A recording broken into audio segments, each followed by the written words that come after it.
Did I ever tell you about the alien who lived in the sheds? The alien who lived in some sheds in the middle of a wood.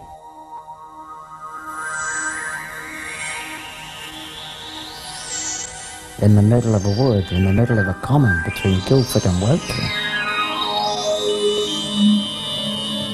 Bang in the middle of the stockbroker belt. No? All right, I'll tell you. It's a true story, and it happened to me when I was a student at Surrey University in Guildford in 1978.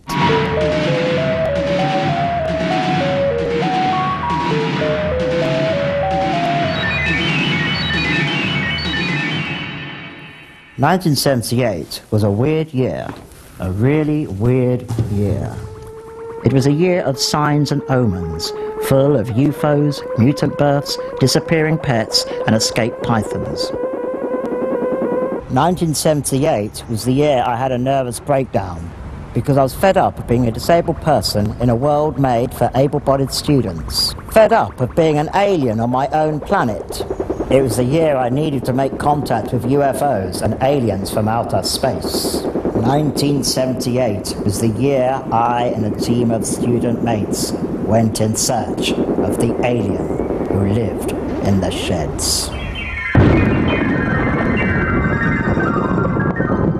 For me, the story of the alien began here at this spot, one hot summer night, when two friends of mine, Pat and Molly, were out snogging.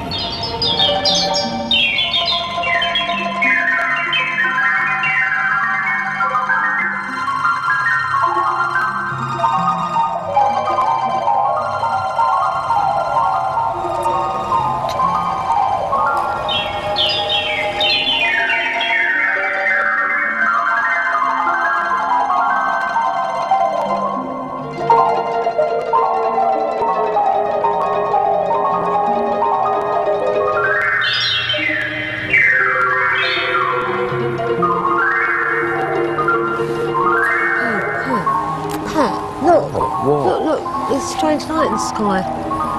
Look, stop it, Pat, look. Oh, yeah. Bloody hell, Molly. What is it? Don't know. It's not a star. It's too big to be a star. It's really bright. It's almost as big as the moon. You have to be really pissed off about this. This is the sort of thing you'd like to see. Oh no, Pat, he's asleep. I don't think we should wake him up.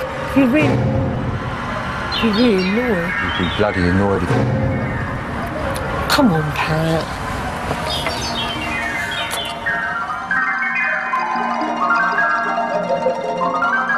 Yes, the next morning when Pat and Molly told me all about their close encounter, I did curse them.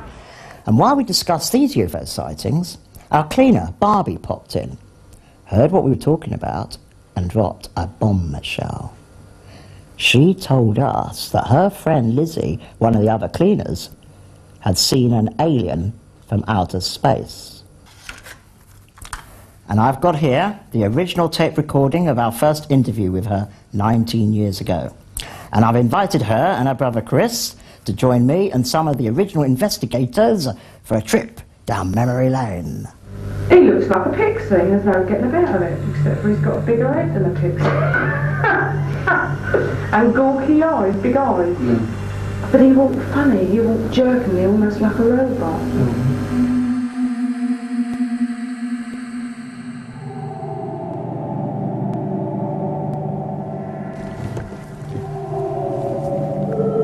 Go away! You're ruining my experiment! Petroleum!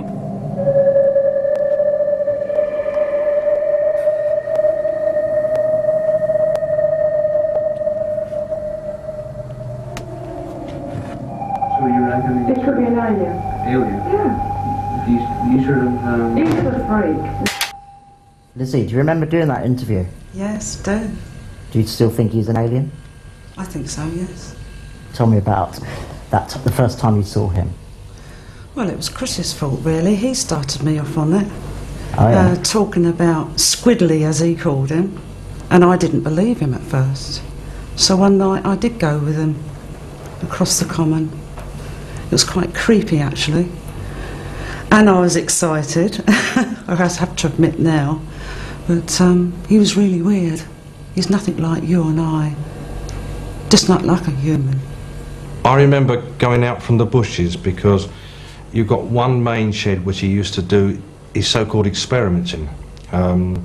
These consisted of very hot inside, and he had all these glass tubes. So I made out I was lost, and I said, could you tell me where Britain's Pond is? And he just looked at me and he said, I don't know what you're talking about. Go away, you're mucking up my experiments. When I got closer to him, keep back, he said, petroleum, which is a very peculiar thing to say. And you really do believe that he was alien? Everybody would like to think that they've conversed with an alien. Was it his appearance that made you think? Yes, very domed-like head. His skin colour, not like used to the rays of sunlight.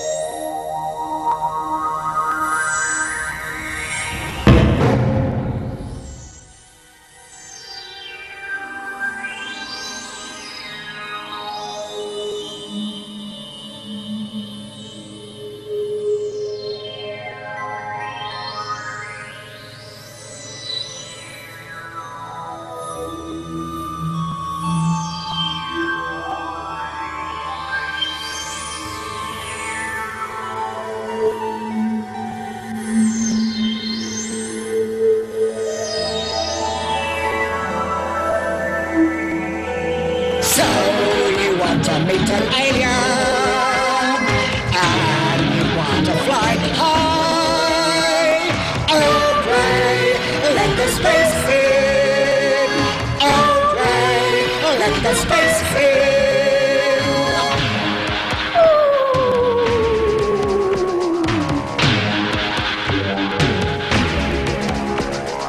And you're bored of all this world, but you never want to die. Oh, pray, let the space in. Oh, pray, let the space in. Now that we got the complete story from Lizzie and Chris and knew that the sheds really existed, I was desperate to get out there and meet the alien, or Squiddly Diddly, as he was now being called. The only problem was that Chris and Harry both said that it would be impossible to take someone in a wheelchair across the common, particularly at night, and especially if it had been raining during the day. They were adamant there was no way I could get across the common to see the sheds and meet the alien. Wow, I refuse to accept this. I mean, I could be carried across. I'm not very big or heavy. They don't call me Porter Crip for nothing. But Chris did not want the responsibility of trying to carry a cripple through the woods in the dark several miles. If Nabs is to go on the expedition, he's going to have to stay in the car park. And you dream of priceless spaceship.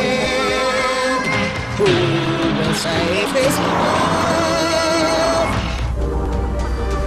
Now, I really hated that idea. I mean, what was the point of me being involved if I wasn't going to get to meet the alien?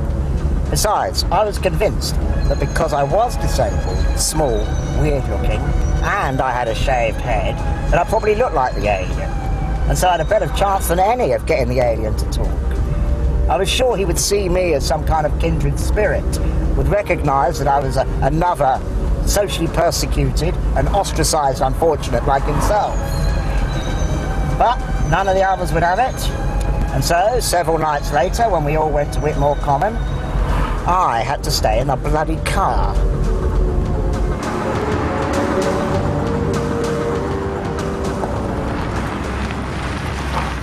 As it happened, that Friday night turned out to be a bit of a washout. First, it rained non-stop during the day. Second, we'd read in the local paper that someone's pet boa constrictor had escaped and was loose on the common. Now, my friends weren't really worried about meeting aliens on Whitmore Common because they didn't believe in aliens. But pythons, lurking in the grass and woods. Ooh. Also, the Surrey puma was said to haunt the common.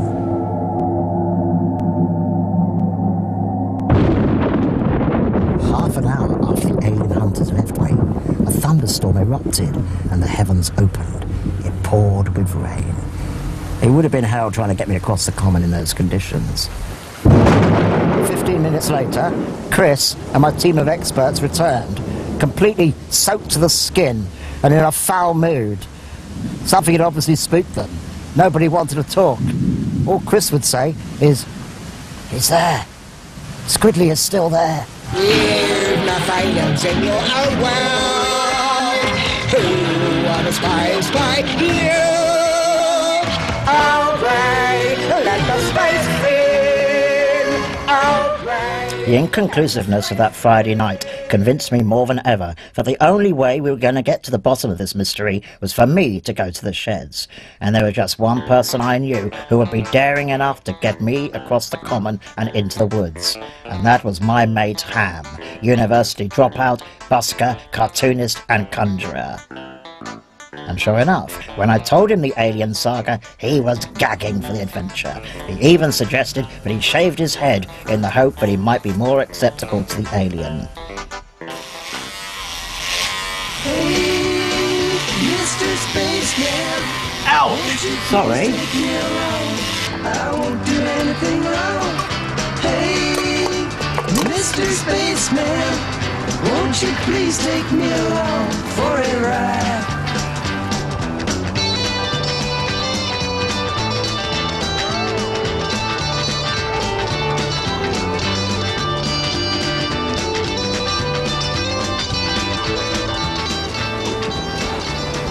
Jesus, Nabs, this is never going to work. I'm going to end up tipping you out and breaking your bones. All right, I'll tell you what. Why don't you leave me here and try and find the sheds first, then come back for the wheelchair and the camping stuff, and then come back for me and carry me to the sheds. Good idea, I think. I hope I can carry you that far.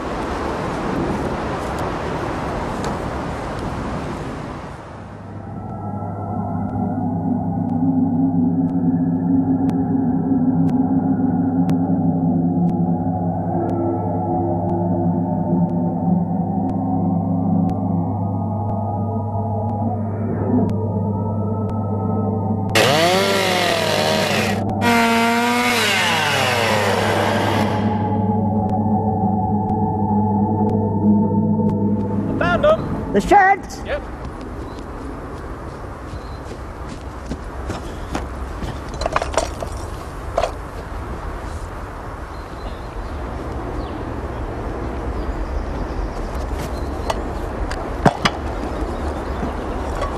I'll be back. Don't be long. My imagination is starting to give me the creeps.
Right, Naps?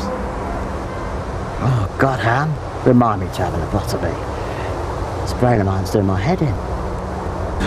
I know what you mean. When I got to the sheds just now, I could swear I smelt rotting flesh. Yeah? You remember telling me about the mutilated Alsatian corpse down here? There's a starman waiting in the sky. He'd like to come and meet us, but he thinks he'd blow our minds. There's a starman waiting in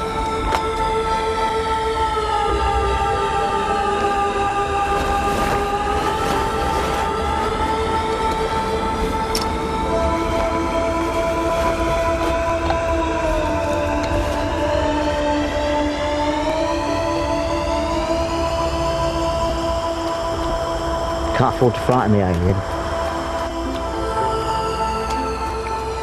I don't want to be told to go away. We've got to handle this differently. And how are we going to do that? Mustn't act in an alarming manner. No sudden movements. No sudden loud noises. And we mustn't show any fear. You mean treat him as though he was a nervous wild animal? Yeah, I guess. Can't be patronising. Otherwise he'll think we're a couple of dickheads. Because if he is an alien, he's going to be superior to us. And if he's just a hermit looking for mystical enlightenment, he's going to pity us for being a pair of wallies. He's got to know that we've come in peace. But we're genuine. We want to know. Want to learn from him. We must exude. We must emanate peace and tranquility. And how we do that? Smoky hashish?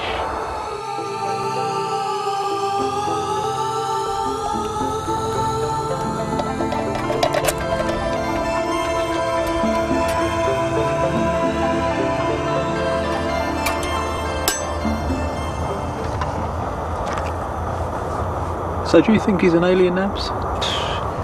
I wish. It would be nice. But I doubt it. You know Abdul? Yeah, crazy Turk. Yeah. When I showed him the drawing done by Chris of Squidly, he placed his hands over the image, closed his eyes, and went into a trance. Afterwards, he said, "But our alien."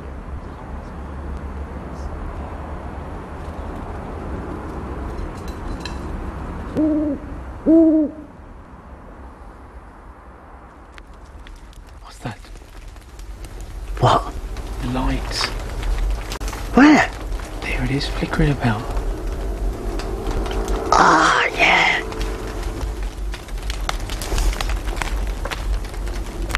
Yeah, where's it coming from? Must be coming from behind us. Looks like it's coming from a torch. Yeah. There's some people out on the common with torches.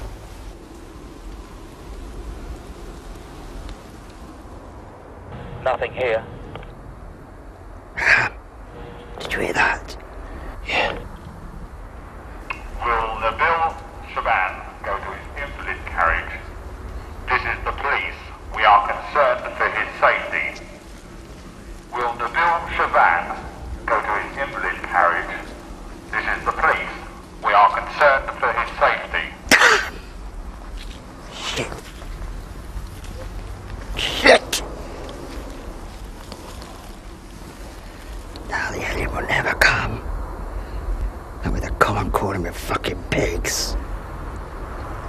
Shall we give ourselves up? No. Let them search. I didn't ask them to be concerned for my safety. Isn't this where the ghost house is? Search me.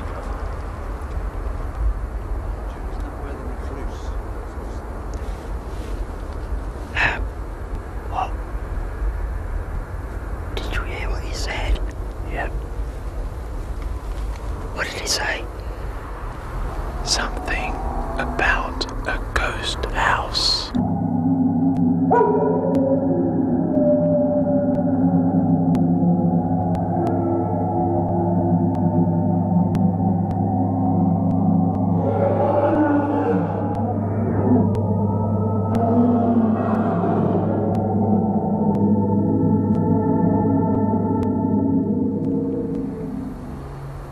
Sam. I wouldn't mind if the pigs did find us. Yeah, I know what you mean. I wonder if anyone saw you carrying me into the woods. I've got to admit, you do look a dodgy geezer.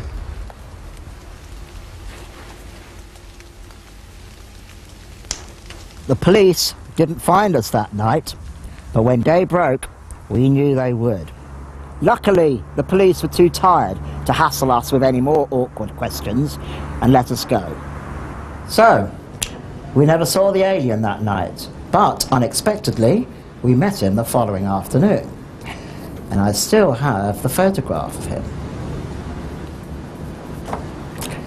When Ham and I got back to the university, Harry showed us a newspaper story about a UFO that landed on Whitmore Common not far from the sheds. Well, that did it. We grabbed the journalist, the photographer, and we went straight out to the sheds. And to our surprise, the alien was in. Well, lads, was the resident of the sheds actually E.T.? No. It was weird though, wasn't it? It was weird, yeah. It was. You wouldn't actually see anything like that if you saw it now.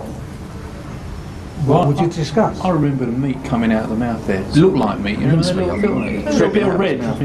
Yeah. There was tomatoes all over the floor, all over the ground. Huge pile of them, wasn't there? Yeah. Loads of them.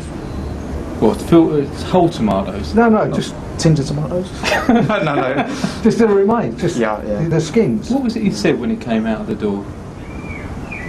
Something like, clear off, go away, you're on private property. That's right. What are you doing here? What are you doing? What are you doing here? I remember you had the camera in your hand, and us two, that's right, we were saying like, oh, we're just passing through, and there you were, clicking away. What about his appearance? The eyelids, remember the eyelids? The eyelids being taped up. Yes, that's sellotape, just so holding up his eyes. Yeah. It looked like that. And it looked to me as though his eyes were just sort of blue, glazed over, with no sort of hint of pupils or whites of the eyes at all. He wasn't exactly as Lizzie had said, though. I mean, his head wasn't domed, he was sort of totally hairless. And he looked emaciated, really sort of skinny and sort of bony. But I remember the one thing I felt, I think more than anything else, was that, you know, what am I doing here? Because, you know, suddenly I didn't have anything to ask him. All that time thinking, you know, this could be an alien, or even if he wasn't, he was some strange guy, and suddenly I had nothing to ask him. And where was I during this close encounter? Sitting on the ground by the fence. I had the chance to meet the alien, but I didn't want to. I knew in my heart of hearts that he wasn't going to be an alien from outer space, and I didn't want to experience the disappointment on seeing an old man telling us to go away. We were trespassing. Even though I knew the truth, I thought if I didn't see it, the fantasy would remain in my mind. A year after we concluded our investigation, some local kids told me that the man we called the alien was also known as the Metal Man, and that he had died. But he died during that freezing winter of 1978. And it's only now, nearly 20 years later, that I finally decided to try and discover the true and human identity of the so-called alien who lived in the sheds. I spoke to the ranger. Bernie, someone told me that you actually knew the man who lived in the sheds on Whitmore Common. What actually was his name? Mr. Ames, Frank, they used to call him. Frank Ames? Frank Ames, yes. Was he working at the time? Did he have a job? Well, he was a barrister, as far as I gather, in London. A barrister? Yes, in London, yes. He was a member of the Woking Urban District Council when I came to Woking in 1948, and I knew him as that, really, and I knew he was a barrister, and that he was a great rating expert, you know, and so he was quite well known in legal circles. Was he actually one of Britain's leading authorities? Well, I think so, yes. Ratings and evaluations? Yes. There was a book called Ride on Rating, which was edited by Ames. He never lived in the shed. It was not living there. It was, he came there twice a day for his meals. Oh, why was that? Well, I think he had something in his mind regarding the metal and all things like that that was near him. He wouldn't eat where there was fumes or anything like that at the time. What, he had a phobia about metal? I should say a phobia of some sort. I don't know what we would call it, but It was terrible, really. I mean, how long had he had that? Well, I should think he must have got this during the war. He was burnt in a tank during the war. And from that point on, he developed a phobia? He developed a phobia, yes. Towards metal? Yes, yes. And petroleum? I should think so, yes. Was the food specially prepared? He prepared the food himself. Mm-hmm. All his equipment had to be waxed where there was any metal showing, right? So that it didn't affect him for his food. But he cooked meat and all that sort of stuff, fish, everything like that. Did he cook? I mean, presumably he couldn't cook them in frying pans or no. That was it. It was all on wood, all done on wood. Was he married at all? Oh yes, he had a lovely little wife. So did Mr. Amos actually look as if he'd been badly burnt? Oh yes, his face was really scarred. Was it? Yes, really scarred. I mean, in his eyelids, he had to put them up with sellotape to keep the lids up. He was certainly rather emaciated looking, but he wasn't really abnormal at all anyway. Right. No. So he didn't have sellotape holding his eyelids? Well, he did have sellotape opening his eyelids. I suppose that is rather, that is rather unusual, actually. But apart from that, and I mean, you know, you sort of store this sellotape. You thought, what a queer idea. But, you never asked him why he had sellotape? I didn't probe. I'm not a journalist, you see. I'm not like you are. I'll poke my nose or anything like that. No. I just took him as it was. How did he die? I mean, well, lack of food. He hadn't had any feed for about a fortnight. Oh. And he had nobody to go down to do his repairs to his electrical. Of course, that's why he sort of got malnutrition. So there was equipment failure? Yes, exactly. And he wasn't able to cook his food? He didn't feel like, no, he wouldn't cook it because the metal was affecting him, apparently. In days of old, elderly people, particularly women living in remote areas, were often branded as witches and frequently persecuted. If the unfortunate recluse had a physical or mental difference, then the victimization was exacerbated. Clearly, nothing has changed. Only today, instead of accusing them of being witches, we paint them as aliens from outer space, as we have seen in the story of Mr. Frank Amos. It seems that no matter how technologically advanced, educated, cultured we think we are, we still need scapegoats to be receptacles of our phobias, fantasies, hopes, dreams, and nightmares. I'm as guilty as anyone in this story, probably more so, because as a disabled person who knows what it's like to be a social outcast, I should have known better. But I guess I was trying to find an alternative trip to Lourdes. In searching for the alien who lived in the sheds, I was trying to find my own escape from alienation. Falling